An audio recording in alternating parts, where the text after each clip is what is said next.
1695, Recife, Praça Central.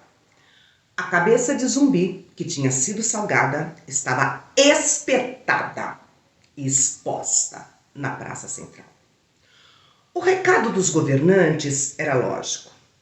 Olha o que acontece com quem se mete a besta e tenta lutar contra a gente. Mas para a população negra, a situação era outra. Eles olhavam e diziam: esse é o cara. Lutou bravamente pela liberdade da população negra. E será imortal. Estará sempre presente na nossa lembrança e na nossa luta contra a discriminação étnico-racial.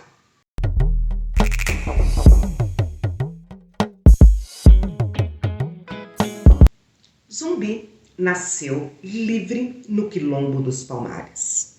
Ele era sobrinho de Ganga Zumba, que era filho da princesa Apaltune. E Zumbi cresceu livremente pelo Quilombo, conhecendo a escravidão e o tráfico negreiro apenas a partir de histórias. Tem certeza disso? Bom, os relatos sobre a história pessoal de Zumbi são muito poucos. É a partir dos poucos vestígios encontrados que a história de Zumbi e do povo negro deste período é contada. O Quilombo dos Palmares se localizava na capitania de Pernambuco, Serra da Barriga, hoje Alagoas. Ele ocupava uma longa faixa de terra na parte inferior do rio São Francisco. Foi neste local que Zumbi viveu livremente até que foi capturado por uma expedição e entregue para ser educado por um padre. Aos 7 anos de idade, ele é entregue aos cuidados do padre Antônio de Melo, em Portugal. E é esse padre que o batiza com o nome de Francisco e ensina para ele português e latim. Ué, ele não falava português? Não, ele falava quimbundo e um pouquinho de iorubá. Então, o Zumbi dos Palmares falava quimbundo, iorubá, português e conhecia latim. Estudou muito na companhia desse padre e virou coroinha do padre. Mas aos 15 anos ele fugiu e voltou para Palmares para viver em liberdade. O Quilombo dos Palmares ele era constituído por um conjunto de mocambos, dentre eles a Pautune, a Cotirene e a Cerca Real dos Macacos, que era a região mais importante, que chegou a reunir cerca de 6.000 pessoas. Existia uma série de estradas que interligavam estes mocambos. E a estratégia de mocambos esparsos, ela era uma forma de resistência, porque caso algum dos mocambos fosse invadido, os outros, além de prestar auxílio, ainda teriam espaço para abrigar os fugitivos. Palmares durou cerca de 150 anos. Chegou a abrigar 20.000 pessoas. O Quilombo se constitui num grande mecanismo de resistência à escravidão, formado pelos escravizados que fugiam das fazendas em busca de uma condição de vida adequada. E Palmares foi o maior quilombo do território brasileiro. A sua economia tinha por base a agricultura, mas não era uma agricultura autossuficiente, ela produzia excedentes. E esses excedentes eles eram comercializados pelas redondezas.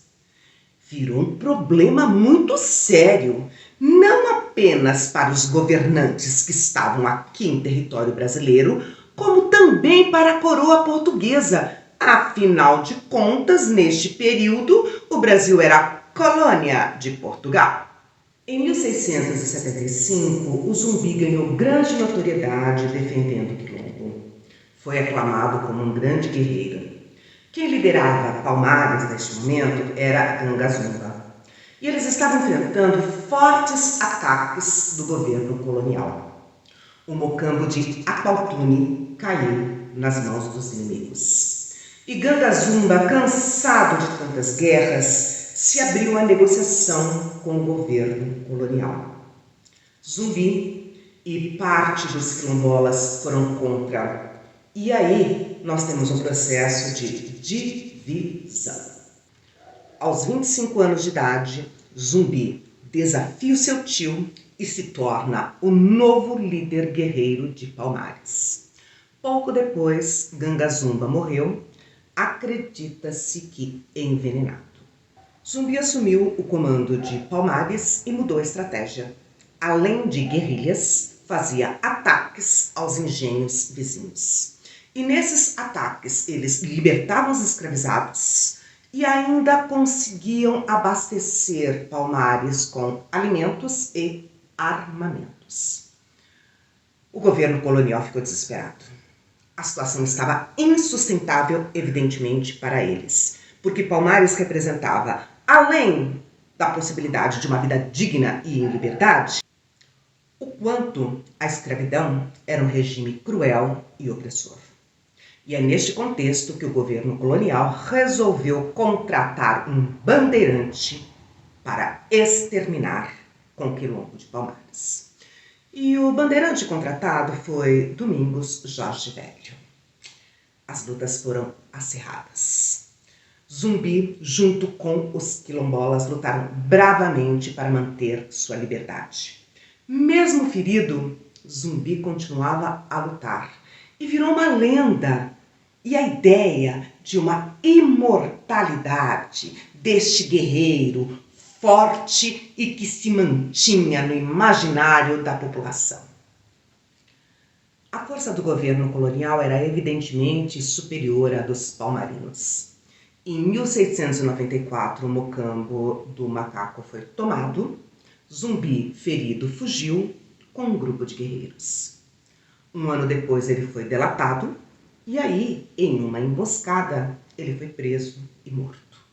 Teve a sua mão e a sua cabeça decepados. E o dia da morte de Zumbi, a gente considera como o dia da consciência negra. Ué, mas não é melhor consciência humana? A consciência não tem cor, mas o racismo tem. E eu não posso falar em consciência humana e fechar os olhos para todas as desigualdades que existem no mundo. Eu não posso esquecer a diversidade da população e de que o racismo é um elemento que inferioriza grande parcela da população e assegura privilégios para brancos e ricos. Zumbi representa a nossa luta por uma vida digna. E a consciência negra representa a nossa consciência política na luta para enfrentar o racismo existente no território brasileiro.